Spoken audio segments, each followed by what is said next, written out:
All right, folks, I guess we're live here. I'm here with Christian and Jamie. Obviously, a big win. Want to apologize to the ISD customers. F5 is down. I wish we could fix that. I've requested. I have no ETA on when it's going to be up. It just is what it is. We'll start with you, Jamie. What did you think of the win?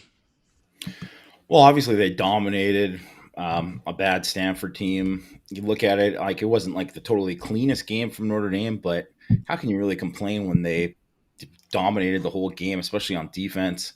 They gave up the one big play. It was like the X Watts took a bad angle, but I mean, through three quarters, they gave up 79 yards. Right? They gave up like 2.3 yards per play. Like they dominated. And even when they, gave up stuff at the end, you get Clarence Lewis with the big play at the end too, right? So, I mean, Stanford's offense is horrific, but they made them look horrific too. So, hats off to the defense. I think it was, third down obviously wasn't good for Notre Dame in this game on offense. But I mean, big play after big play. I thought Stanford played much, much better against a run than they had in recent weeks. So, I'll give credit to them. Their kids played hard. They're just outclassed, really. Like it's, man, they got no speed on Stanford. It's really like it's startling how much slower they are than even they used to be. They were never the fastest team before. So, I mean, I think Notre Dame did what they needed to do. Win by 31. Would have been nice if they won by 40, 50, whatever. But, you win by 31, you take care of business, get out of there. No one got hurt. That's the way to play. I didn't see the comments, but somebody said that Shaw was complaining about the last touchdown. I don't know. Give me a break. I don't know if he did or not, but that is so Shaw, if that's the truth. You know what I mean? Mr. Timeout, at the end of the first half. I mean, come on, dude. It just is what it is. I don't know. What do you think, Chris? Thoughts? Hey, you mentioned that timeout the first half. Like once he did that, I think it was just like game on. Then exactly. Like, if you're gonna pull that BS, then it's fair game. So yeah, and the announcers they were kind of annoying at times, but I thought Brock Heward and the other guy made a good point in terms of this game for Notre Dame. You're not going to prove anything and like improve your standing by beating Stanford, whatever the scores can be. But if you beat them 22 or 24-22, you're going to drop down. You know what I mean? So it's like Jamie said, you're taking care of business in this game. This isn't a go out and prove something and cement your case to the committee. It's the opposite, where it's just you're avoiding any kind of nitpicking they can do, where they can say, oh, well, they went out to Stanford and they just barely got by a Stanford, a beat up Stanford team, a down Stanford team. You went out there, you took care of business, you beat them. Obviously the final score, those two kind of touchdowns, it makes it look a little bit, kind of rubs a little bit of lust off the, we haven't allowed a touchdown in 4 games or whatever it was. That'd be a nice thing to carry in, but overall, they took care of business and they were dominant, and they've looked like a dominant team since the bye week. And I think that's what they went out there to do, and they did it. So you can't really ask for much more than that. Yeah, to be honest, in the Brian Kelly era, they just don't usually do this, which means they show up and they just take care of business. It wasn't the best game. I think Notre Dame should have been able to run the ball a little better than they did. I think Stanford tried to shut down the run and did a good job. I don't think that Notre Dame's O-line, this wasn't their best game as far as blocking goes. But, they just tore them apart in the passing game and really could have done anything they wanted to in the passing game all night long. And, defensively, how could you possibly be upset by what they've done? And, hey, it is what it is. Notre Dame did, out of all the teams that are out there, other than Michigan, I should say Georgia, I think, played pretty well. They had a little bit of a slow start, but then they kind of put it on and did what they had to do.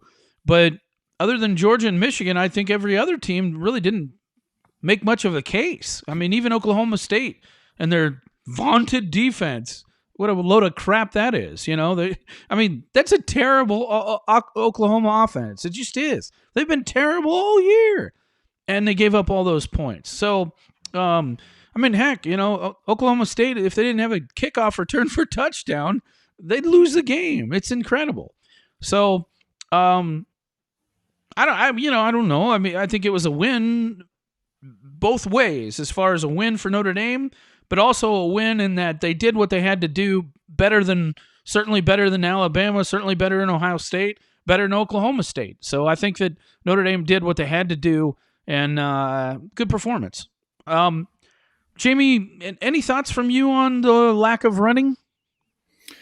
You know what? I thought part of it was purposeful because they thought that they could destroy Stanford through the air, and they did, Mm-hmm. right? So that was part of it. So I think in like the first half, it was well over. It was like before even those last like 3 runs to end the half, it was like 70% pass, and I was unexpected. I think they could have ran in different ways.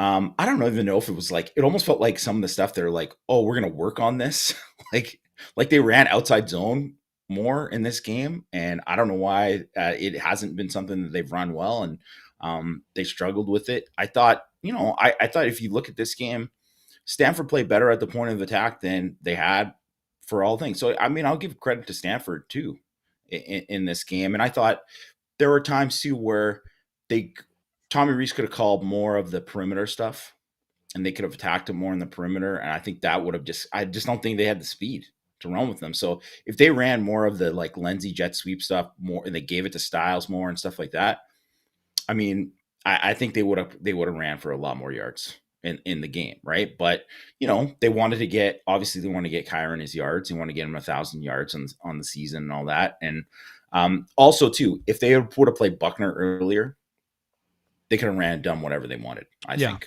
what I mean? Like just in that kind of way, they would have just, but I mean, how can you argue with the results with Cone? I mean, I would say the only thing is, he forced that one interception. Shouldn't have thrown it, right?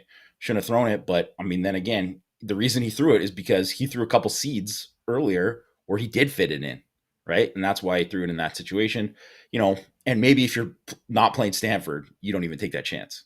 Hey, I want him to take those chances. I really do, because that's the only way he's going to have a chance to beat the next group of players or teams that he's going to have to face, and whether it's a bowl game or whether it's the playoff, the windows are going to be tighter, and you're not going to get the wide open things that So I want him to have some confidence in that, and I have no question or no qualms with him taking that chance, and really a lot of the throws he made today. I thought this is one of, I think, Cone's better games. It really was, minus the pick. But he was on money. He really was. Yeah, I thought he threw the ball really, really accurately. And I love the fact that he's taking chances. So we got a lot of questions. Want to get to those. So if you have a question, make sure you type in question, and then we'll get to it. We got our first one right here. How bad is the monopoly ESPN ABC have for college football, especially with their biased opinions against Notre Dame? Couldn't agree more. I mean, I think it's terrible. They're doing everything they can to keep Notre Dame out. Just not even discussing it. It's crazy. I think it's terrible, but it is what it is, and that's part of it. What do you think, Jamie? I think when one thing you notice this year is Notre Dame didn't get those ABC games, and it's because they didn't have the road games, weren't kind of like those showy road games this year. I think if they had that, that's where Kirk Herbstreit usually at that time. I mean, you can say what you want about Kirk Herbstreit, but when he gets to spend time around Notre Dame, he always hypes up Notre Dame in those games. He always does. But when he doesn't get to see him, that's when he's talking about this stuff with Brian Kelly going to USC or whatever, right? But because anytime he gets around a program, he starts hyping him up. He's just a hype man, right? That's his job, right? So I think that's the main thing is they didn't get that. And you have to say that when Notre Dame not being on enough of those games, that absolutely has an effect on how they talk about Notre Dame. And That's the one thing about, like, yeah, it's good to have your own network. You got an NBC and all that, but like NBC has no, like, they have no control over it.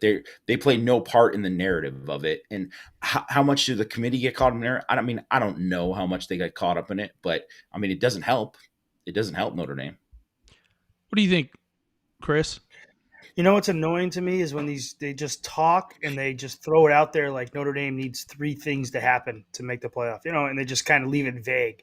Yeah, if Notre Dame they win this game and then a couple more things happen, a few things break their way. No, no, no, no, no. You can argue about it as you want, but really, there's a good, very, very strong case to be made that the only thing Notre Dame needs is the number one team in the country to beat a team that barely beat Auburn today. That might not be a fact, but it's that one thing could be enough to get Notre Dame in. So we start talking about barely beat Auburn with a backup quarterback with one leg. Should have lost Auburn. I mean, seriously, should have lost that game. How the hell will they be ranked in 2 or 3 or 4? They shouldn't be. I'm sorry, they just shouldn't be. If you can't beat Auburn with playing their backup quarterback who has one leg, and they basically have no offense. I mean, how could you possibly be the top 3 or 4 team in the country? I just don't see it. I don't see it. It's just because their name's Alabama, right? That's exactly it. Yeah. I mean, if that's Michigan State or South Carolina or somebody like that, you're not. But you hear these, and at first you kind of wonder, are these guys even paying attention to the playoff scenarios? But then you hear them talk more, and they are. But they just leave it vague. Well, Notre Dame needs a few things to break their way. Not really. You know what I mean? Not really. We'll see how it works out. The one thing I didn't like in terms of Notre Dame's playoff chances this week, and I don't know if it'll impact them, but just more of a superstitious thing for me, is there's a couple things today that could have gone their way that almost lock them in almost. If Alabama loses, and none of them went their way. Wins, literally nothing went. Nothing went their way. If Alabama loses and Oklahoma wins, Notre Dame's pretty much done right now, and they're in. Oh, guarantee it. And both of them should have happened too.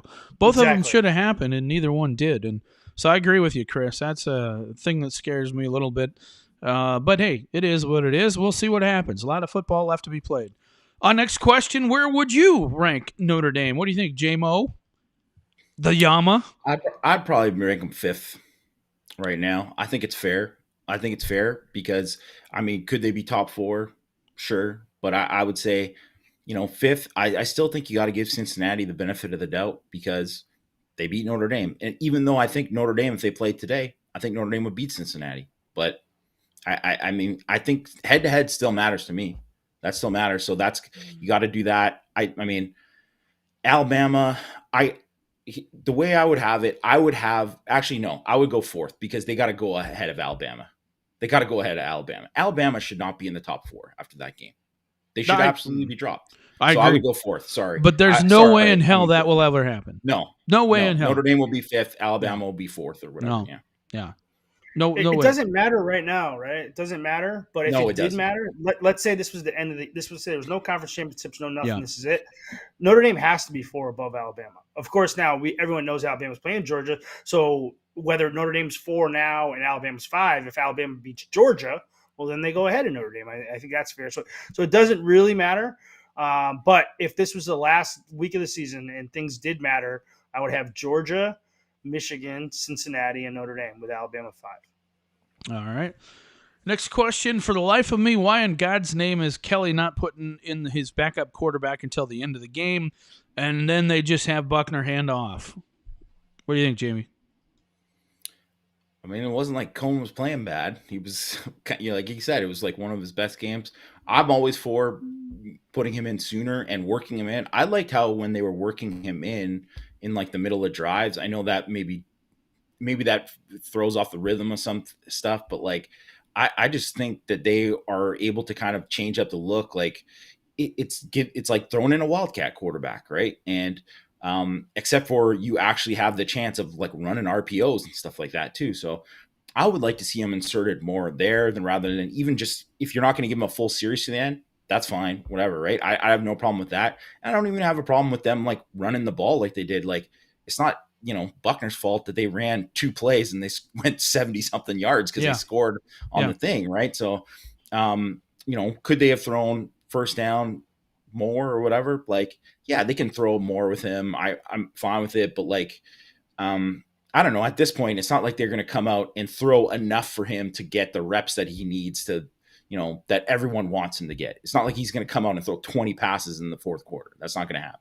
Well, and unless they're going to let him kind of take over series 3 and 4 and stuff like that, we're really not going to learn much about Tyler Buckner. We're just not. Yeah. They need to put him in series 3, 4, and 5 or 6, whatever. Those are the series where we're going to find out whether Tyler Buckner's expanded, his command of the offense. But it's just not going to happen. Anybody hoping for it, it's not going to happen. I mean, it's sad that Kyron Williams has to be in the end of the game and that, the starting offensive line and they got to bring Cone back in the game, because they're just not finishing the game like they'd hoped. But it just is what it is, I don't know. Hey, you got to have style points. I think if Notre Dame didn't score enough there, like Heward said, it would hurt them. It really would have hurt them, especially in a chance where you have the opportunity to make a statement. With Alabama struggling and Oklahoma State and their vaunted defense, giving up a ton of points to a really bad Oregon offense, or not Oregon, Oklahoma offense. So, it just, I don't know, is what it is. And it's not going to be perfect every single time you go out. But boy, I mean, we sat here and had no issues. We basically cruised through the game. When was the last time you could say you went through a Stanford game and you just weren't even concerned in the slightest? Yeah, they had no chance. The whole game. I mean, so, hey, there's a lot to be happy about, no doubt about it. Next question, why did Brian Kelly waste a possession at the end of the half, had 3 timeouts and 2 minutes before Stanford punted? I don't think it was 2 minutes. I think it was only a minute. It was like under a minute. Yeah, it was a minute, like a minute 3 or something. Inside the 5-yard line. Yeah, minute 3 under. You know what? Yeah. And we've ripped Kelly for that earlier. I understood that. This one totally made sense. And then now, if they would have, if Kyron would have ran for 20 yards on that first one, then fine. Yes. Yeah, then but that just didn't happen. Call timeout. Yeah. Yeah, and he didn't get a first down. I thought he got like 8 yards. He got he got 8, but the problem is, I thought they would hurry up and run it again and see what happens again. But it doesn't stop the clock. If it would have stopped he got stuffed, right? Yeah, if it would have stopped the clock, I could see it. A little bit more, but I think they took their time a little bit before running that second down play, which led Shaw to call the timeout. I expected that. I know what you guys are saying. It didn't stop the clock. He didn't break one, but I expect them to hurry up, get on the ball, and do that, and see what happens at second down. But you're right. I mean, they're backed up inside their own 10, inside their own 20, and Kelly really wanted to get that first down. I bet if he got a first down on third down, he was taking a shot. Yeah. After Shaw called that timeout. Yeah. Oh yeah. They might have ran a trick play or something like that. Yeah, no doubt. No doubt. All right, next question. Yes or no? No, if this, then that. Just yes or no. Do they make the playoff? What do you think? Yes, sir. I'm going to say yes. I think they do. I think Oklahoma State loses again. The problem is Baylor has to come up with some offense, and I'm just not sure that they will. That concerns me. Will they? I think Alabama's going to lose. There's no doubt they're going to lose. Although I was telling my buddy, I'm like, oh, just watch. Alabama will come out and smack Georgia around. You know what I mean? Because that's just kind of been the year it's been. So I don't know. I don't know. It is what it is. But I'm going to say no. I for some reason, I just think Oklahoma State's going to win out, and they'll find a way to put them in. That's just the way it is. I hope I'm wrong, but we'll see. If you have any more questions, folks, please type question, and we'll go ahead and answer it. Got our next one. New Year's Bowl or the playoff, your best guess? I guess we just kind of answered that. Next one.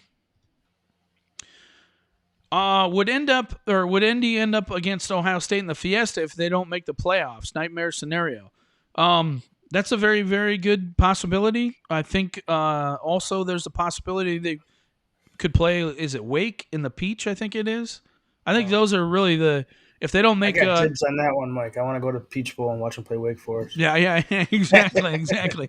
But it's one of these things that I think that if Notre Dame doesn't make the playoff, it's either going to be Fiesta, which would probably be Ohio State, or be the Peach Bowl with probably Wake Forest.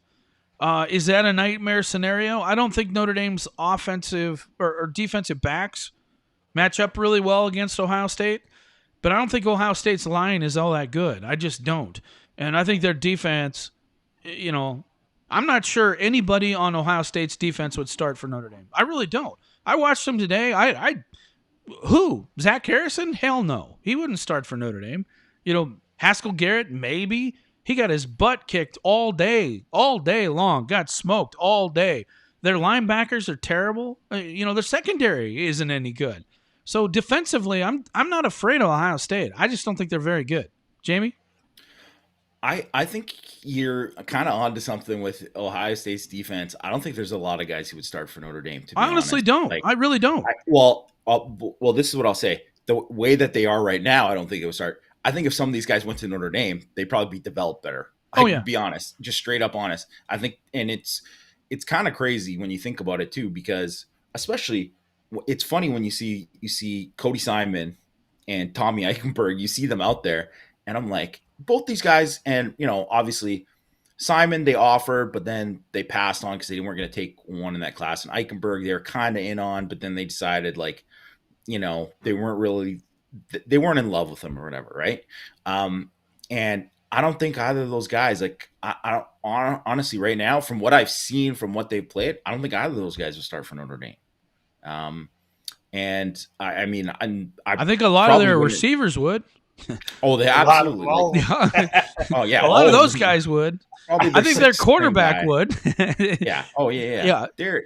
I think. I mean, let's be honest. They lost today because it snowed.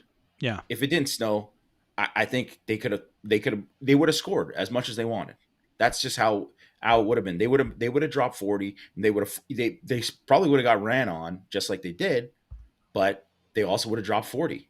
That's just because that's the offense. So that's why it's bad. I think I get that. I could see that argument, but to be honest, their O-line was just terrible. And I don't think the snow. I mean, it's like they say, the O-line knows where they're going. The defense doesn't know where they're going, right?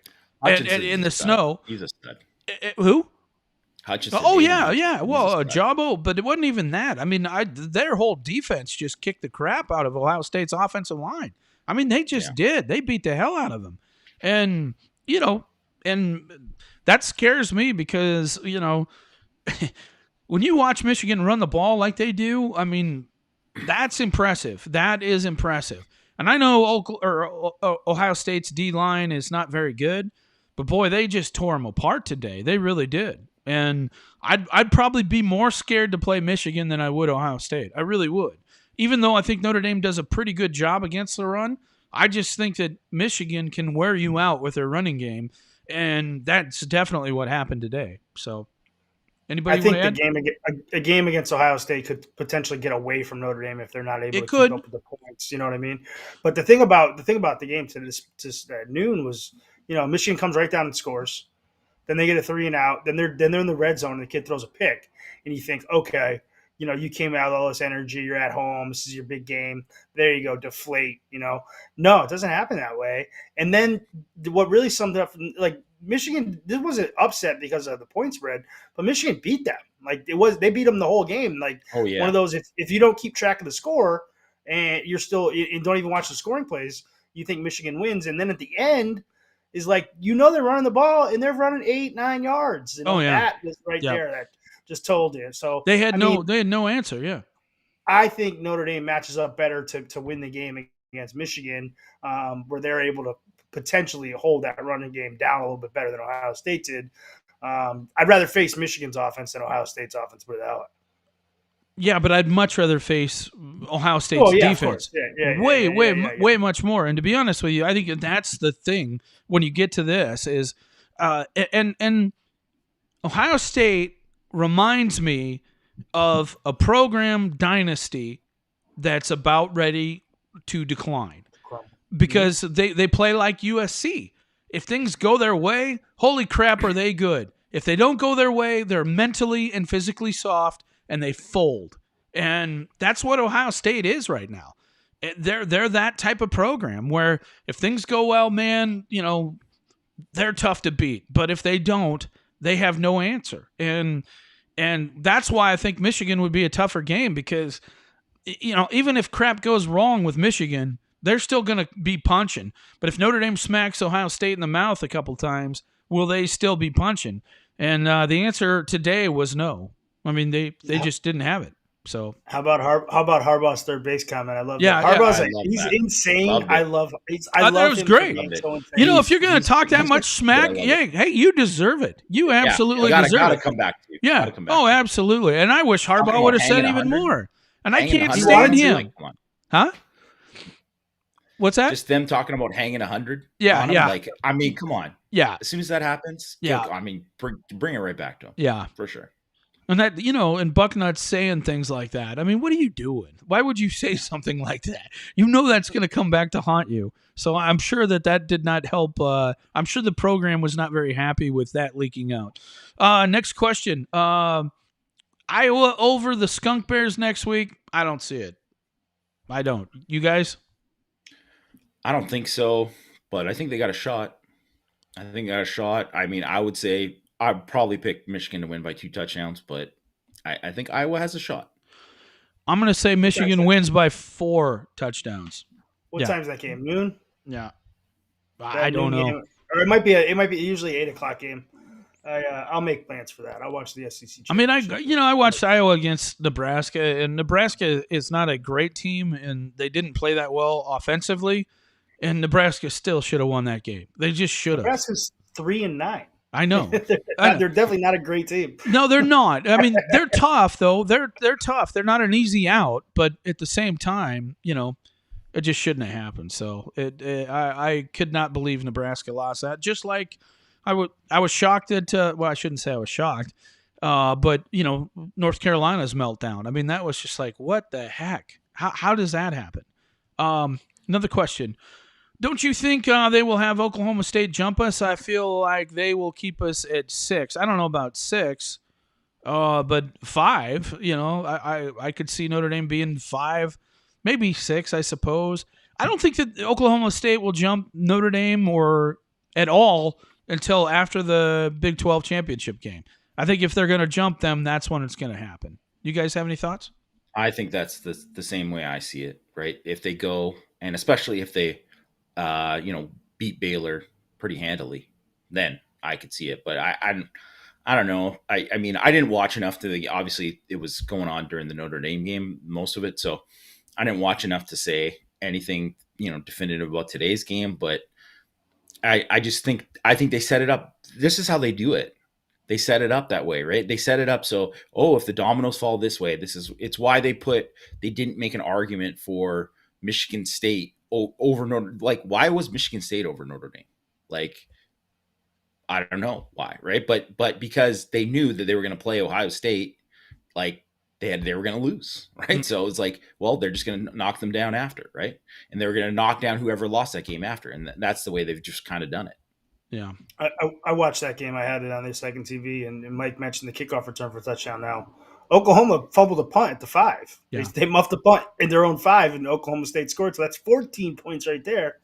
And Caleb Williams was leading them down.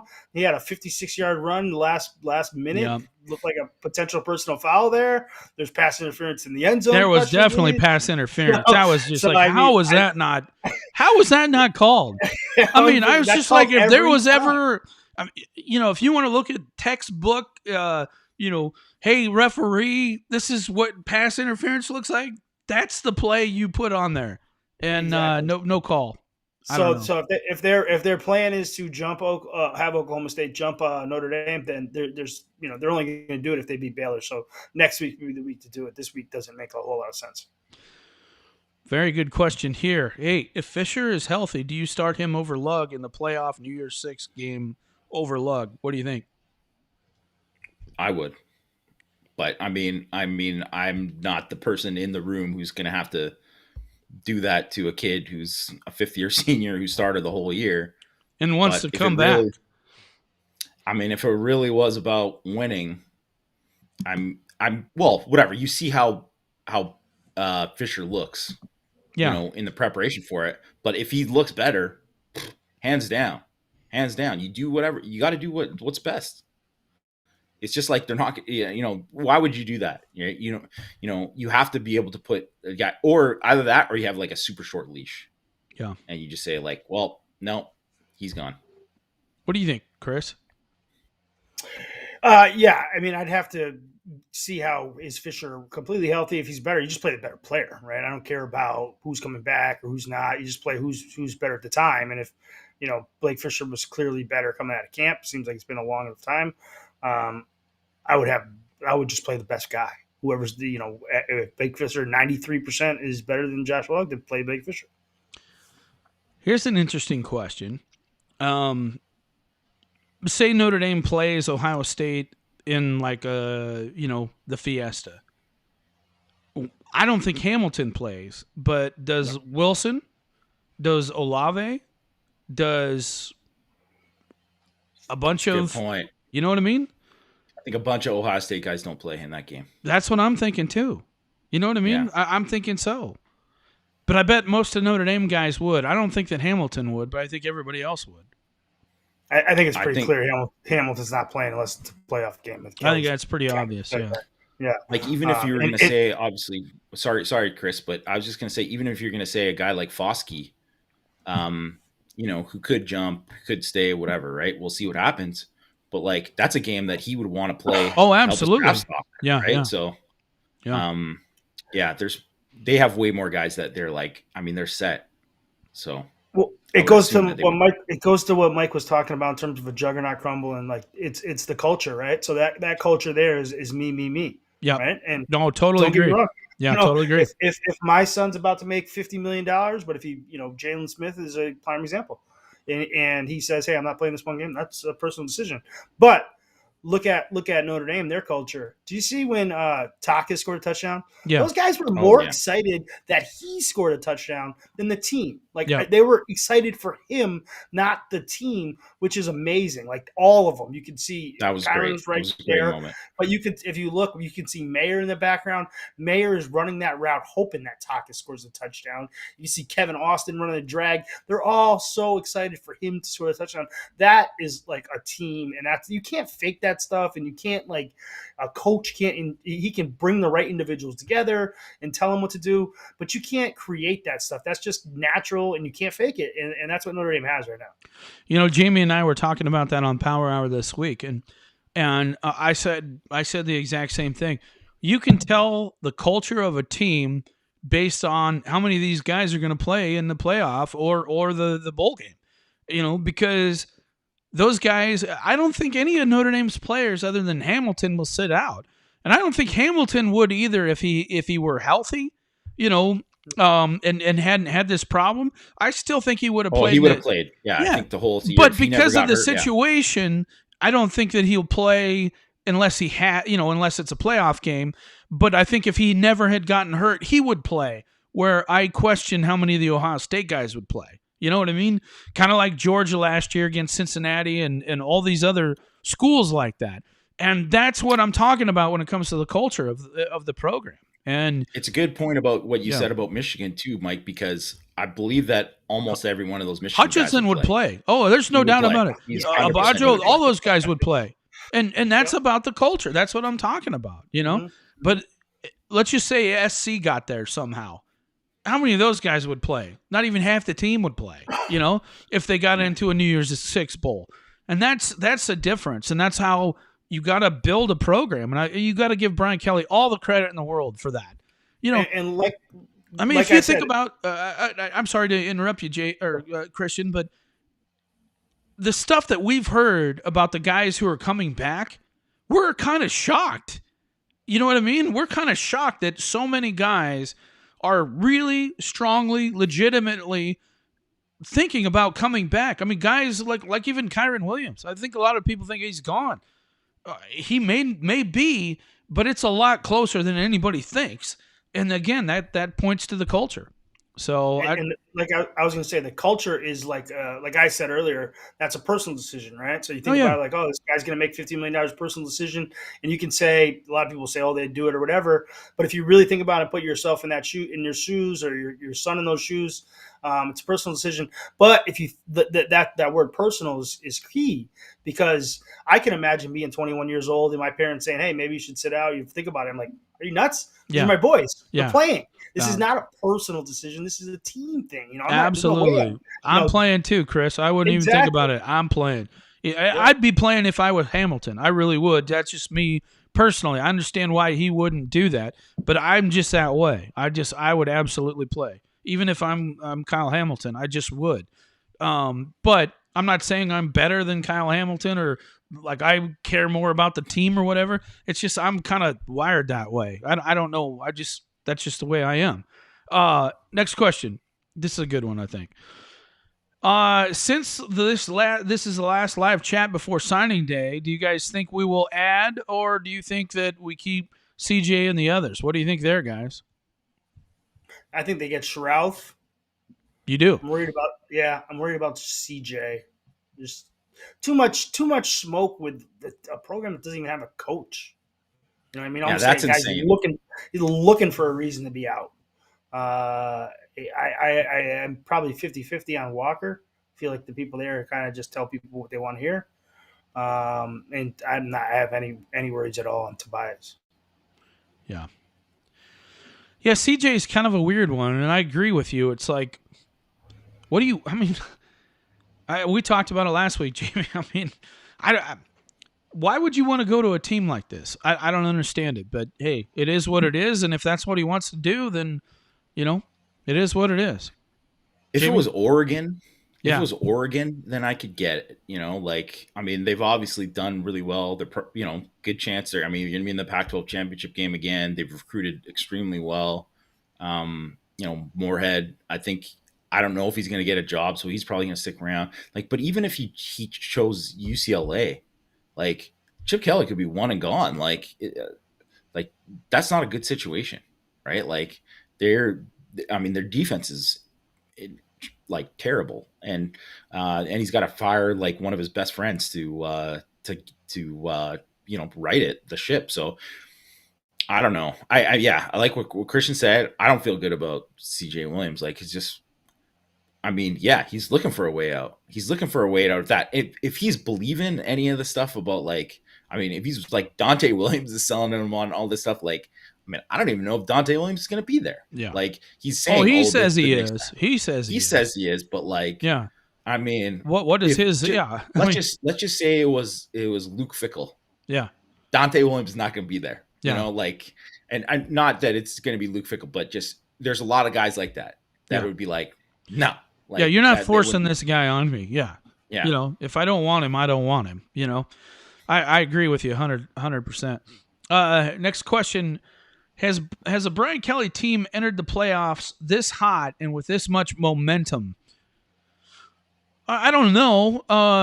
But, well, and to be honest with you, a lot of times they have entered the playoff and they haven't necessarily, they've won all their games in November, but they haven't played this well. And I think that says a lot about where they're at. Now, I don't think the teams they've played have been that good, but Notre Dame's played some teams before going into the playoff where they still didn't play that well. They have in all these games. And again, I think that points to the culture. I think it points to, look, this is just not an overly talented, gifted team.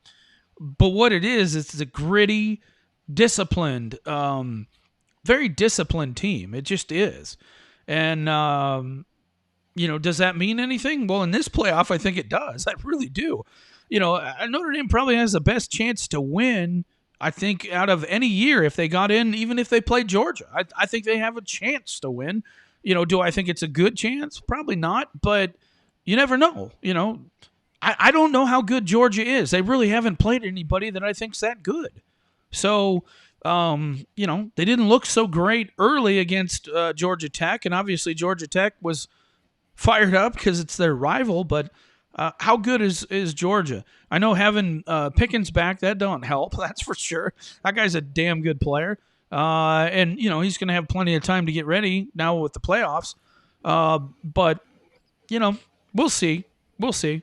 But I think it's a good thing. Notre Dame's in a good shape if they do get in, because there just aren't a lot of really good teams. You guys got any thoughts? I I don't think think that. sometimes. Oh, sorry, Chris. Go ahead. I don't think many Brian Kelly teams have played this hot the last few games ever. Forget about leading into the playoffs or at any point in time. I think they've had individual great games. When you trace back, you can go back to the bye week. I know the North Carolina game ended up being a little bit closer, but from the bye week on, I'm not sure you've seen a Brian Kelly team play this, consistently dominant at really any stretch. Going into the playoff, I mean, obviously, last time they went to the playoff, they had the loss to Clemson in the ACC championship game, so that eliminate that. And I agree with you, Mike. I mean, I've said it all year since the second or third week of the season. There is no dominant team. You know what I mean? And you can look back and you think, oh, maybe Georgia, they beat Clemson. Whoa, Clemson sucks. Yeah. Wisconsin was a team that everyone was using as an early barometer of, Penn State must be good because they beat Wisconsin. Wisconsin's not that good. And it kind of helped Notre Dame too, obviously. But Ohio State from the get-go was questionable. You know what I mean? They were struggling against Minnesota, struggled against Akron. They lost to Oregon. Oregon was losing to some team that I feel like I got letters from at one point, some East Coast Division II team at some point. So I've said all year, none of these teams, there's no regular Alabama, there's no Clemson this year. Yeah. Georgia kind of emerged as the cream of the crop, and they stayed there, credit to them. But that's not a juggernaut either. I mean, their quarterback, Stetson Bennett. Yeah. So I agree with you, Mike. I mean, this is a great chance for Notre Dame should they get in. Yama? Well, it is the best they've played. I think, obviously into the playoff. I thought that 2019 year, they played really well. Going into that November, obviously dominated, and then really kicked the crap out of Iowa State in the bowl game. Obviously, this is a much different level, but yeah, they haven't been this hot, and I think you could look at it. I don't know. You know what though? Like that 2018 team, maybe they weren't as hot, but they were like fighting through some stuff during that time. Wimbush had to play against Florida State. Book had the ribs injury. Like they had a little things going against them during that time. So I think there was some of that there, but I don't know. Like, I think you can look at it hot, whatever. All of a sudden you take a month off, that wears off, right? There's no momentum. There's no momentum going into it. Then it's like preparation, health, coaching, health, coaching, all that stuff, culture. right? So culture, all that kind of stuff. And I think Notre Dame is, who knows what will happen with that. But I think, I think based on what Christian said, it doesn't even matter. Even if they were going in and they squeak by this and they still got in, if they could get it right for the playoff, that's all that matters. Yeah. One thing you left out there, I agree. Momentum doesn't matter, but you know what does? Confidence. Confidence, definitely. When you're going in there, and I'm sure Kelly told them behind closed doors, we're going to go in there, we're going to kick the shit out of this team. We're going to beat them by 30 points. You guys are way better than them. That's what we're going to do. And you go out and do that. Who knows what he told her and beat Georgia Tech by? Choose a number. Maybe he said 50. I don't know, 40, whatever. You go out and do that. You start thinking yeah, we are that. So maybe the momentum wears off, but the confidence is going to be there. It might even be greater after a month. Yeah, I think that this is a confident team too. I think that they feel like they can play with anybody. Whether that's true or not, we're going to find out. But I honestly think that they believe that they can. And, just by the way they've been just kind of dismantling teams, and a lot of times it's just not even close. And it's not even as close as the score is. You know what I mean? Even today's game, you look at the score and you're just like, third quarter they had 79 yards. You know what I mean? That's just, they should have been really killing them worse than they were. But circumstances and where other times Notre Dame would be winning and they'd have a score, but maybe they weren't playing as well as the score was. Here, I think the score is really reflective of how bad they're kicking the crap out of teams, but maybe not even as reflective as how bad they really are pounding teams. So I just think they're confident and they got a great culture. Next question: what key fifth players will be back? What do you guys think? What do you think, Yama? Like fifth year players, you Yeah, mean? or who's coming back that could leave? Let's put it that way. Well, I think the Admiral twins are coming back. I think I'm still gonna say Kyron is gonna leave. Just because I just think, once everything's all presented to him, like most people would leave, right? So I think Foskey's gonna stay. I just have a feeling that he's gonna stay. And that's huge. And then I think that's it's Huge. massive. It's massive. And Patterson, I think it all depends on the grade and what he gets. Because I don't know what his grade's going to be, but I think if he gets like if he gets like a stay in school grade, I think he's staying in school. I think he's going to stay for another year. So, I don't know where he's going to go, but I think that really is maybe the hugest one out of them all. Like Foskey's obviously big, but like that one, would be really, really big for the O-line next year. And Austin, even though I think he should stay, I mean, the guys just tore it up in this November. So unless like something happens in the bowl game or in the playoff that he doesn't, like, he gets completely shut down, like kind of like what happened against Ahmad Gardner, then I think he's going to go. Can't hear you, bro. Austin's had enough. Austin's had enough bad luck. He's seen enough bad luck to know that he probably needs to go. But an interesting one that you don't think about maybe is Avery Davis. What's Avery Davis do now? Kelly's mentioned him thinking about potentially coming back. Well, yeah. So here's my thoughts. I think if Patterson comes back, there's a real chance that Kyron will come back. I honestly believe that. And maybe I'm crazy. With Austin, big game today. Had some nice plays, no question. It is Stanford. I think that he is inclined to go if he can go, but I think it depends on what the grade is. I can't imagine him going higher than fourth round. I really can't. I think he's probably fifth, sixth round at most. Just because there's just not enough consistency there. So I don't know. I don't know. But I think if Kyron and Patterson come back, that's going to help bring everybody else back as well. I don't know, man. I think there's a real chance a lot of these guys could come back. I think Foskey will come back. As you mentioned, the Adamilola twins will come back. But Avery Davis, I think, would come back if he were healthy enough and felt like he could play. One of the questions, the next one is should Brian Kelly take Josh Lugg back? And that's the next question. And to be honest with you, it can't hurt. It certainly can't hurt. And depth is everything in college football. I would not take him back if it meant that he felt like he was going to start. And I'm not saying that you say that he can't start, but I think kind of like Dylan Gibbons or anybody else, hey, you show up spring and we'll give you a chance. And if you are the best guy, you're going to start. If you're not, then we're going to put somebody else in there. And I think that's the way you have to handle it. Anything you guys want to add?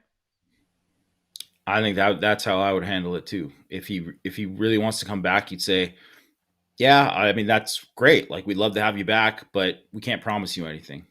Yeah. And then I think also too depends on the scholarship crunch and where they're at there. Especially if like Patterson comes back, because then that's one extra old lineman that scholarship that you're not expecting maybe. And so I think that depends on that too. Yeah, you're gonna need a MIT degree to keep up with these scholarship numbers eventually between the COVID years and the transfers. No doubt. I can't do it. Yeah. Next question: did Michigan just show the formula to beat them, namely physically beat them up? Yeah, I think that's the formula. I really do. I think to beat Michigan, you're going to have to win the line of scrimmage on both sides of the ball. And I think that's going to be hard to do. I tell you, the thing that surprised me more than anything in the Michigan game was how well Michigan's O-line played. I mean, they really played outstanding, better than I thought they would. And I knew Ohio State wasn't that good. But, boy, Michigan's O-line really shocked me. You guys' thoughts? You know who looked good? Zach Zinter. Yeah, he did. He did look good. He really did. And Notre Dame passed. I was texting with a guy. I said, I wonder if Notre Dame's double, second guessing, saying thanks but no thanks. Especially because they want his brother. Yeah.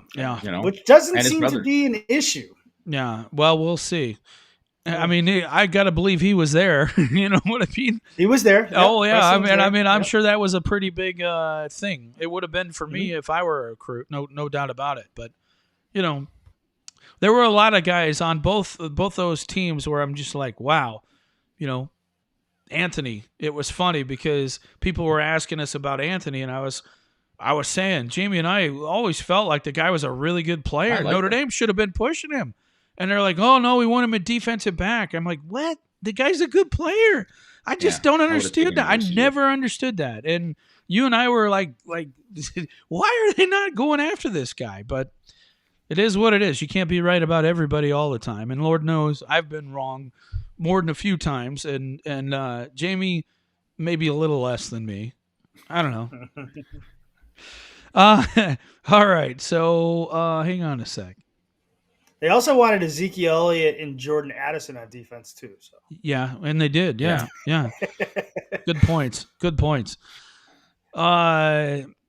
Let's see. What? I'm sorry. I'm just looking at these questions. And all right, folks, if you have some more questions, feel free to ask us. I'm getting some crazy questions. Does Mike use hair gel? Yeah, I do. Why? I'm old, man. Cut me some slack. I'm old, dude. I actually got a haircut today. God, these guys are just terrible, man. They hate me. They don't like my hair. All right, what do we got here?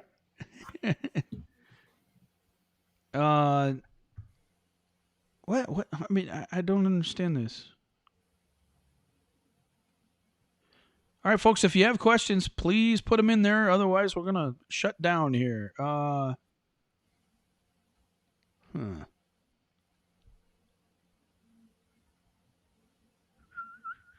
right, let's see.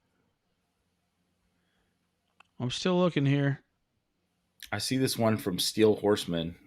Question: is Freeman going to leave this year? Marcus Freeman? Yeah. Matt Freeman's stuck for life. Yeah. Well, we hope so. We hope both of them are stuck for a long time. I'd be surprised if Freeman left, wouldn't you? I really would. I would. Where would he go? Where would he go? It would be for head coaching. I think the only one that would be. Yeah. I would think maybe Virginia Tech. Maybe he'd take that job.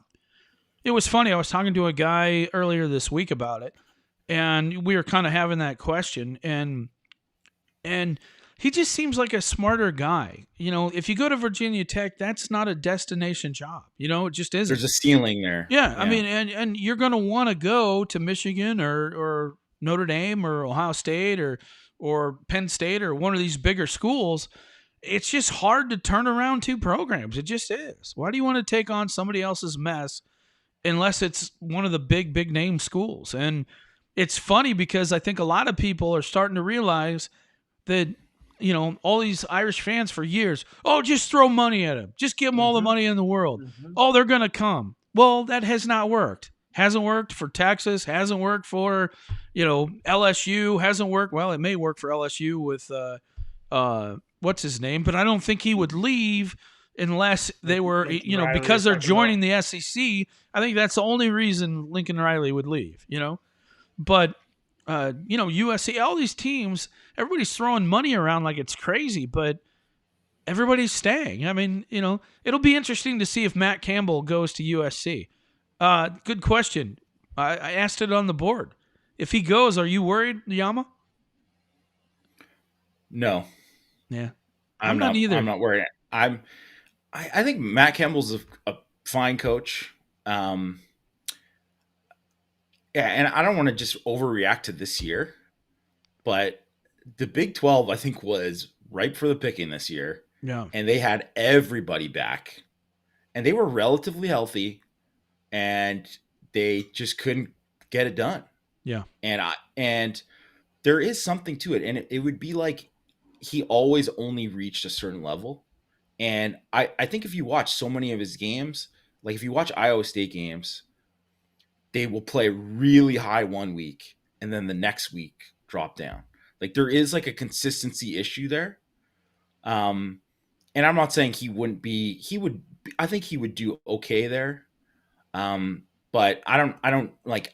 Would not be scared that this guy is going to lead them back to like you know super high levels. Like I almost think Washington would be a better job for him, like that kind of job where it's obviously a good job. You can get a lot of talent there, but there he doesn't have. He can be fine. Land in, he'll land those top guys when he wants them, right? And especially in state, hopefully for them. But sign a lot of 3-star guys and kind of develop and do that kind of thing and be fine there. And you can go 8-4 every once in a while and be fine. But I mean, at USC, I mean, it gets you fired.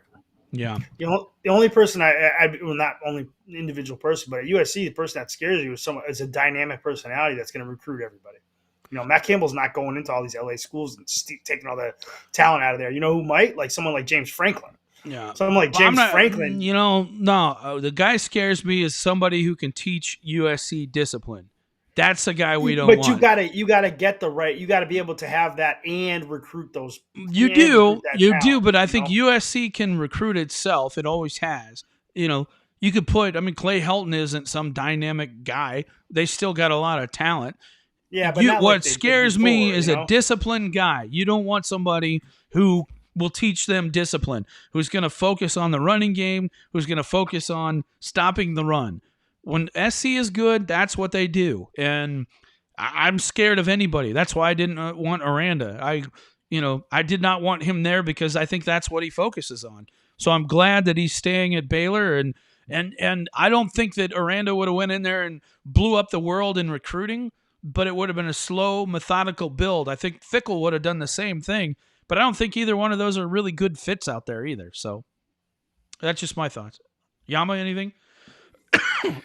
No, I'm more with you because I think it kind of recruits itself. You can get the assistants, and there's going to be guys who just want to stay there and stay home when they're good, right? CJ Williams.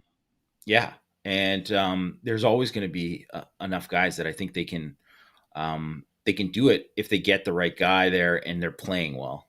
Yeah.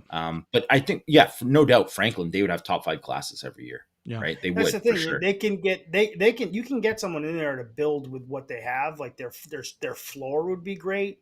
But when, USC is USC, they're the destination spot. They're what Alabama is now and Clemson. And,